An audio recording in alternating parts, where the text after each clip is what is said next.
Hi hello friends, welcome back to our channel. இன்றைக்கி நம்ம சேனலில் என்ன பார்க்க போகிறோம் அப்படின்னா, சிம்பிளான குயிக்கான ஒரு ஸ்நாக்ஸ் தாங்க பார்க்க போகிறோம். அப்படி என்னென்னு பார்க்கலாம் வாங்க.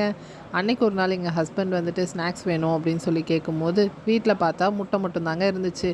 முட்டையை வச்சு என்ன பண்ண முடியும் அப்படின்னு யோசிக்கும் போது தான் ஒரு 4 முட்டையை எடுத்து நல்லா வேக வச்சுக்கிட்டேங்க. வேக வச்சு எடுத்து வச்சுக்கிட்டேன்.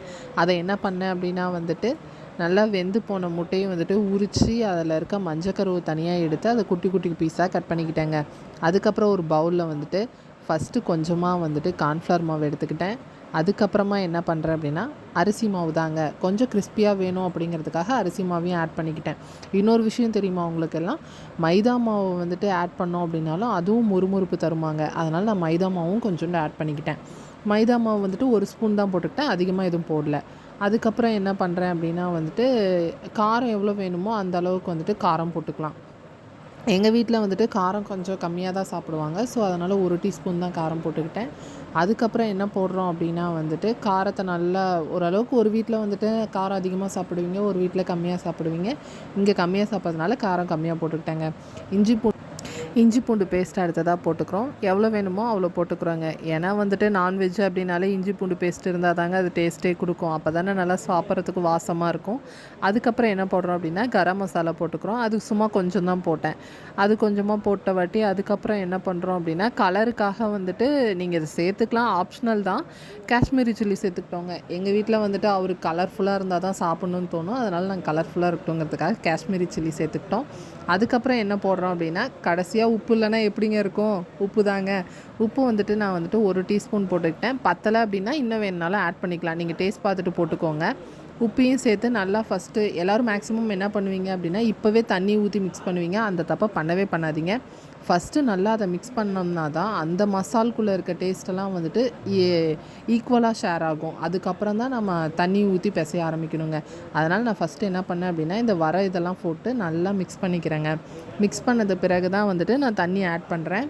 வேணுங்கிற அளவுக்குங்க. நம்ம பஜ்ஜி மாவு பதத்துக்குன்னு சொல்ல முடியாது. அதை விட கொஞ்சம் திக்காக இருக்கணுங்க. ஏன்னா வந்துட்டு ஒயிட் கரு எப்படி இருக்கும் அப்படின்னா வந்துட்டு வளவலன்னு இருக்கும். அதில் பேஸ்ட்டு தண்ணியாட்டம் போச்சு அப்படின்னா அதில் ஒட்டாது. ஸோ அதனால் வந்துட்டு பஜ்ஜி மாவை விட கொஞ்சம் திக்கான பதத்துக்கு நம்ம நல்லா பிசைஞ்சிக்கிறோம். நல்லா மிக்ஸ் பண்ணுங்க. மிக்ஸ் பண்ணுறதுல தான் இருக்குது. நான் மிக்ஸ் பண்ணுற மாதிரியே மிக்ஸ் பண்ணுங்கள். இப்படி ரவுண்ட் மாதிரி மிக்ஸ் பண்ணிங்க அப்படின்னா சீக்கிரமாக அது மிக்ஸ் ஆகும். அதே மாதிரி டேஸ்ட்டும் ஈக்குவலாக இருக்கும். உப்பும் வந்துட்டு எல்லா இடத்துலையும் கரைஞ்சிருக்கும். கொஞ்சம் நல்லா ரொம்ப நேரமே மிக்ஸ் பண்ணுங்கள், ஒன்றும் பிரச்சனை இல்லை. அதுக்கப்புறமா என்ன பண்ணுறோம் அப்படின்னா வந்துட்டு, எங்கள் ஹஸ்பண்டுக்கு வந்துட்டு கருவேப்பிலை சேர்த்தா ரொம்ப பிடிக்குங்க. அதனால் கட் பண்ணி சின்ன சின்னதாக கருவேப்பிலையும் சேர்த்துக்கிறேன். கொத்தமல்லி வேணும்னாலும் கொத்தமல்லி நீங்கள் சேர்த்துக்கலாம். நான் அதை வந்துட்டு என்ன பண்ணேன் அப்படின்னா, டிஷ்ஷு முடிச்ச வாட்டி சேர்த்துக்கிட்டேங்க. அப்புறம் வந்துட்டு நம்ம குட்டி குட்டியாக கட் பண்ண எக்கை தான் வந்துட்டு அதில் ஆட் பண்ண போகிறோம். அதை எடுத்து இதுக்குள்ளே ஆட் பண்ணி அதோட நல்லா மிக்ஸ் பண்ணிக்கிறோங்க. நான் வந்துட்டு மஞ்சக்கரு என்ன பண்ணிட்டேன் அப்படின்னா வந்துட்டு அப்படியே தனியாக எடுத்து வச்சிட்டேன். அதையும் வேணால் நீங்கள் சின்ன சின்னதாக கட் பண்ணலாம். அது ரொம்ப சாஃப்டாக இருக்கும் அப்படிங்கிறதுனால நான் பாதி பாதியாகவே போட்டுக்கிட்டேங்க பொரிக்கும் போது. கட் பண்ண எல்லாத்தையும் சேர்த்துக்கிட்டு நல்லா மிக்ஸ் பண்ண போகிறோங்க. அந்த மஞ்சக்கருவையும் சேர்த்துக்கலாம். ஒரு சிலர் சேர்த்துக்கிறதுக்கு அதுக்கு ஸ்மெல் பிடிக்கல அப்படின்னா அதை நீங்கள் வெறுதாக சாப்பிட்ருங்க, அவாய்ட் பண்ணிவிடுங்க. இதில் போட தேவையில்ல. ஆனால் பொரித்து சாப்பிட்டாலும் நல்லா தான் இருக்கும். நான் இதுலேயே சேர்த்துக்கிட்டேன். நல்லா மிக்ஸ் பண்ணி விட்டுறேன். மிக்ஸ் பண்ணிவிட்டு அதை கொஞ்சம் நேரம் ஊற விடணும். ஏன்னா அந்த மசாலாம் உள்ளே இறங்கட்டும் அப்படிங்கிறதுனால. நான் ஊற விடலைங்க. இவர் அர்ஜென்ட் படுத்தினாரா, அதை நான் உடனே பொரிச்சிட்டேங்க. அப்புறம் ஒரு சிலர் என்ன பண்ணுவாங்க அப்படின்னா வந்துட்டு, இதுலேயே பெப்பர் தூள் சேர்த்துப்பாங்க. அது வந்துட்டு கொஞ்சம் கசப்பாக இருக்கும் அப்படிங்கிறதுனால நான் என்ன பண்ணேன் அப்படின்னா, டிஷ் முடிச்சிட்ட வாட்டி நான் சேர்த்துக்கிட்டேங்க. வேணும்னா இப்பயே சேர்த்துக்கிறதுனா சேர்த்துக்கலாம். அப்புறம் நல்லா சூடான எண்ணெயில் வந்துட்டு குட்டி குட்டியாக நம்ம பக்கோடா போடுவோம் இல்லைங்க, அந்த அளவுக்கு போட்டு எடுக்கணும்.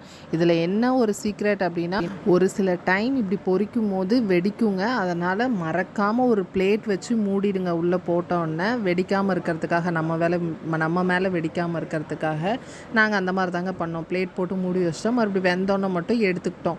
எடுத்தோன்னே பார்த்தா பார்க்கவே சூப்பராக இருந்துச்சுங்க, கலர்ஃபுல்லாக. நீங்களும் இந்த மாதிரி ஒரு டிஷ் ட்ரை பண்ணி பாருங்கள். எப்படி இருந்துச்சுன்னு கமெண்ட் பண்ணுங்கள். தேங்க்ஸ் ஃபார் வாட்சிங்.